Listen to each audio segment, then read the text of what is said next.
जय मसीह की। किस प्रकार हम निराशा से निजात पा सकते हैं। भजन संहिता 34 का 17 में लिखा है, धर्मी दुहाई देते हैं और यहोवा सुनता है और उनको सब विपत्तियों से छुड़ाता है। व्यवस्थावरण 31 का 8 में लिखा है, और तेरे आगे आगे चलने वाला यहोवा है, वह तेरे संग रहेगा और ना तो तुझे धोखा देगा और ना छोड़ देगा, इसलिए मत डर और तेरा मन कच्चा ना हो। भजन 40 का 1 से लेकर 3 में लिखा है इस प्रकार, मैं धीरज से यहोवा की बाट जोतता रहा और उसने मेरी ओर झुककर मेरी दुहाई सुनी। उसने मुझे सत्यानाश के गड्ढे और दलदल की खींच में से उबारा और मुझको चट्टान पर खड़ा करके मेरे पैरों को दृढ़ किया है।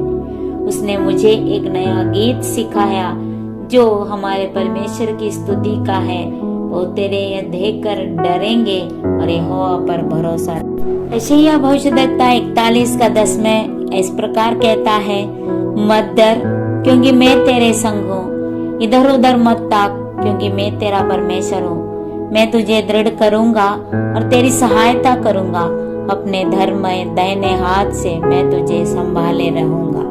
सुलेमान नीतिवन वचन 15 का 13 में लिखा है, मन आनंदित होने से मुख पर भी प्रसन्नता छा जाती है, परंतु मन के दुख से आत्मा निराश होती। यिर्मयाह भविष्यद्वक्ता 29 का 11 में इस प्रकार लिखा है, क्योंकि यहोवा की यह वाणी है कि जो कल्पनाएं मैं तुम्हारे विषय करता हूँ उन्हें मैं जानता हूँ, वे हानि की नहीं वरन कुशल ही की है, और अंत में तुम्हारी आशा पूरी करूंगा।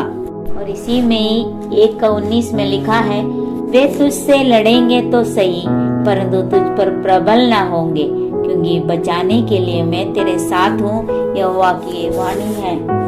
यहाँ लिखा है, कोई भी हमारे सामने हमारे ऊपर प्रबल होने के लिए कोशिश तो करेगा, पर वो हमारे ऊपर प्रबल नहीं होगा, क्योंकि परमेश्वर हमारे साथ है।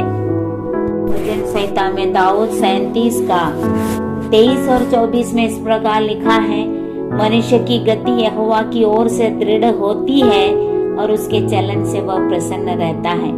चाहे वह गिरे तो भी पड़ा ना रह जाएगा, क्योंकि यहोवा उसके हाथ थामे रहता है, हमको गिरने नहीं देता है। हमारा हाथ हमेशा थामे रहने वाला परमेश्वर हमारे साथ है, इसको आपको विश्वास करना है। भजन 23 का 4 में भी लिखा है, चाहे मैं घोर अंधकार में से भरी हुई तराई में होकर चलूं तो भी हानि से न डरूंगा, क्योंकि तू मेरे साथ रहता है। तेरे सोटे और तेरी लाठी से मुझे शांति मिलती है। यहाँ पे भजनकार 23वें भजन संहिता में लिखता है कि तुम घोर अंधकार में हो सकता है, तराई में भी होकर चलेगा, अंधकार से भरी हुई में रहेगा, तभी भी तुमको कोई हानि नहीं होगा, क्योंकि वो हमारे साथ है। और सोटे और लाठी मतलब करना और भलाई हमेशा हमारे साथ रहता है और हमको शांति देगा करके वचन हमको बताता है। भजन 9 का 9 में लिखा है, यहोवा पिसे हुओं के लिए ऊंचा गढ़ ठहरेगा, वह संकट के समय के लिए भी ऊंचा गढ़ ठहरेगा। यहोवा अपने लोगों को, जो उनको डरता है, जो उनको उनकी उपासना करता है, उनकी ओर प्रार्थना करता है, उनको हमेशा वो गढ़ के रूप में वो उनके लिए ठहरता है। हमेशा वो संकट के समय हो, निराशा के समय हो, दुख के समय हो, असफलता के समय हो, वो हमारे लिए एक गढ़ बन के ढाल बन करके खड़े रहेगा। इसी भजनकार दाऊद ने 3 के 3 में लिखा है, परंतु हे यहोवा तू तो मेरे चारों ओर मेरी ढाल है, तो मेरी महिमा और मेरे मस्तक के ऊंचा करने वाला है। प्रभु हमको ऊंचा करने वाला है, हर जगह ऊंचाई में, नीचाई में, गड्ढे में, अंधेरे में, कैसे भी रास्ता में आप हो सकता है, पर आपके लिए वो ढाल बनकर रहेगा और हमारे सिर को हमेशा दूसरों के सामने ऊंचा करते रहेगा। नीति वचन में सुलेमान कहता है 3:5-6 में, तू अपनी समझ का सहारा ना लेना, वरन संपूर्ण मन से यहोवा पर भरोसा रखना, उसी को स्मरण करके सब काम करना, तब वो तेरे लिए सीधा मार्ग निकालेगा। मतलब हम अपने ऊपर भरोसा नहीं रखना है इतना ज्यादा, हमारा समझ के ऊपर भरोसा ज्यादा नहीं रखना, संपूर्ण मन से हमको यहोवा पर भरोसा रखना है, क्योंकि उसी को स्मरण करके, मतलब उनको याद करके आप जो भी काम करेगा तो वो तुम्हारे लिए, हमारे लिए, हर कोई के लिए वो सीधा रास्ता खोलेगा, कोई गड़बड़ी आपके जीवन में नहीं आएगा। ऐसे वचन नीति वचन में सुलेमान लिखता। नीति वचन 12:12 में भी लिखा है, दुष्ट जन बुरे लोगों के जाल की अभिलाषा करते हैं, परंतु धर्मियों की जड़ हरी भरी रहती है। दुष्ट लोग शैतान के चंगुल में फंसेगा, पर धर्मी को कभी भी उसके जंगल में फंसने की जरूरत नहीं है, क्योंकि वो हमेशा हरा भरा रहेगा, क्योंकि उनके संग परमेश्वर यहोवा साथ रहता है, तो वो शैतान उनको तो देख भी नहीं पाएगा। पहला पत्रस 5:7 में इस प्रकार लिखा है, अपनी सारी चिंता उसी पर डाल दो, क्योंकि उसको तो तुम्हारा ध्यान है। हम क्यों अपना परेशानी, अपना चिंता को अपने सिर में लेके परेशान होकर घूम रहे, कोई जरूरत नहीं। यहोवा पर अपनी सारी परेशानियां डाल दो, क्योंकि वो आपको ध्यान करता रहता है, आपका चिंता को ले लेगा, चिंता से मुक्त करेगा और आपको खुशहाल रखेगा। फिलिपियो 4:13 में लिखा है, जो मुझे सामर्थ देता है उसमें मैं सब कुछ कर सकता हूँ। हमको सामर्थ देने वाला तो हमारा पिता परमेश्वर है। वो जब हमको सामर्थ देता है तो उनके सामर्थ के द्वारा हम सब कुछ कर सकता है, ऐसे वचन कहता है। तो हमको क्यों डरना है? हम उनके ऊपर पूरा भरोसा रखना है और उनसे हमको सामर्थ मिलेगा, तो उस सामर्थ से हम सब कुछ कर सकते हैं। अपने बुद्धि के ऊपर भरोसा नहीं रखना है, उनको सामर्थ हम पाने से हम कुछ भी कर सकता है। फिलिपियो 4:6-7 में क्या लिखा है, किसी भी बात की चिंता मत करो, परंतु हर एक बात में तुम्हारे निवेदन, प्रार्थना और विनती के द्वारा धन्यवाद के साथ परमेश्वर के सम्मुख उपस्थित किए जाए, तब परमेश्वर की शांति जो सारी समझ से परे है तुम्हारे हृदय और तुम्हारे विचारों को मसीह यीशु में सुरक्षित रखेगा।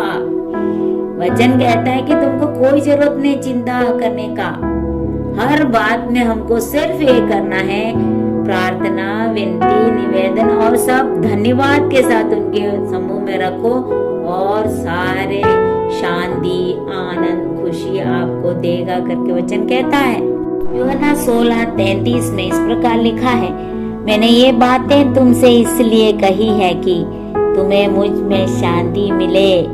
संसार में तुम्हें क्लेश होता है, परंतु ढांढस बांधो, मैंने संसार को जीत लिया है। इस दुनिया को जीता हुआ परमेश्वर जब हमारे साथ है तो हमको क्या चीज का चिंता करना है?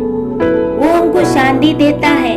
कुछ भी क्लेश आए, असफलता आए, निराशा आए, उसमें सब हम जयवंत परमेश्वर के साथ रहते हैं, तो उस निराशा में भी हम आशा पा सकते हैं, हम जय पा सकते हैं। असफलता में भी हम उसको ओवरकम, उससे निजात पा सकता है। वचन बहुत जगह अलग अलग पदों में परमेश्वर के प्रेम, सामर्थ, अनुग्रह, शांति, जय सब देगा करके लिखा हुआ इतना वचन है। तो मेरे प्रियो, कोई भी निराशा में रहने का जरूरत नहीं है, क्योंकि परमेश्वर हमारे साथ है। जो वो परमेश्वर हमारे साथ है जो जयवंत है, वो परमेश्वर हमको हमारे साथ है जो निराशा में आशा देता है, वो परमेश्वर हमारे साथ है जो दुख में हमको आनंद देता है, वो परमेश्वर हमारे साथ है जो असफलता के समय में भी हमको सफल बनने का रास्ता दिखाता है। वो परमेश्वर हमारे साथ है जब हमको कोई क्षमा नहीं करता है तो क्षमा देने के लिए तत्पर रहने वाला हमारा परमेश्वर हमारे साथ है। वो परमेश्वर हमारे साथ है। हमारे निंदा करने वाले अपने हमारे साथ रहने के टाइम में, निंदा के समय में भी और दोष लगाने के समय में भी परमेश्वर अपने गले लगाकर आपको प्रेम करने के लिए तैयार रहता है। वो परमेश्वर आपके साथ है। इसलिए मेरे बच्चों, कोई भी निराश होने का जरूरत नहीं है। परमेश्वर के ऊपर पूर्ण भरोसा रखिए, संपूर्ण मन से उनको खोजिए और पूर्ण रूप से अपने आप को उनके हाथ में समर्पण कीजिए। मेरे पास कोई बुद्धि नहीं है, ज्ञान नहीं है, क्योंकि आप मेरे साथ हैं तो मेरे पास सब कुछ है। मेरा अपना है बोलने के लिए मेरे पास कुछ नहीं है। ये जब हम अपने आप को प्रभु के सामने समर्पण करके सबमिट करते हैं, अपने आप को प्रभु के हाथों में समर्पण करते हैं, तो प्रभु हमको हर निराशा में जीने के लिए, उसके ऊपर जय पाने के लिए प्रभु अनुग्रह देता है। इसलिए इन वचनों से जरूर आप आशावान जीवित बिताएंगे, हम विश्वास करते हैं। मेरे बच्चों, ये जो जीवन आपको जो दिया है परमेश्वर की ओर से दान है। उस जीवन को हमको संभाल के रखना है, परमेश्वर की इच्छा के अनुसार चलना है। इस दुनिया में बहुत सारे लोग बहुत प्रकार के परिस्थिति में गुजरने का समय में हमको निराशावाद टाइप का बात बोलेगा, निंदा करेगा, अपमान करेगा, हमको लज्जित करेगा, पर मेरा परमेश्वर कभी आपको लज्जित करने नहीं देगा, क्योंकि उस समय बस प्रभु की ओर आंखें उठाइए, वो आपको जरूर तसल्ली, शांति, खुशी, आनंद देगा। वो आपको जय जरूर देगा, क्योंकि परमेश्वर का सामर्थ आपके अंदर है। बस उसको विश्वास करना है और अपने जीवन में इम्प्लीमेंट करना है, लागू करना है। मेरे जीवन मेरे साथ मेरा परमेश्वर है। निराशा में भी मेरे साथ, मेरा हाथ पकड़ के चलाने वाला मेरा परमेश्वर है। क्षमा करने के लिए मेरे परमेश्वर, मेरा हर पाप को क्षमा करने के लिए वो सामर्थ्य परमेश्वर मेरे साथ है। इसलिए मेरे प्रियो, कोई भी निराश होने का जरूरत नहीं, परमेश्वर आपके साथ रहेगा और परमेश्वर सब परिस्थिति में आपको जीवन, खुशी, आनंद के साथ चलाएगा। गॉड ब्लेस यू, आमेन। आपको ये वीडियो कैसे लगा जरूर कमेंट के रूप में हमको बताइए, और इस प्रकार के और भी वीडियो के लिए हमारे चैनल को सब्सक्राइब कीजिए और लाइक शेयर जरूर कीजिए और बेल आइकन दबाने के लिए बिल्कुल भी ना भूलिए, ताकि आपको आने वाले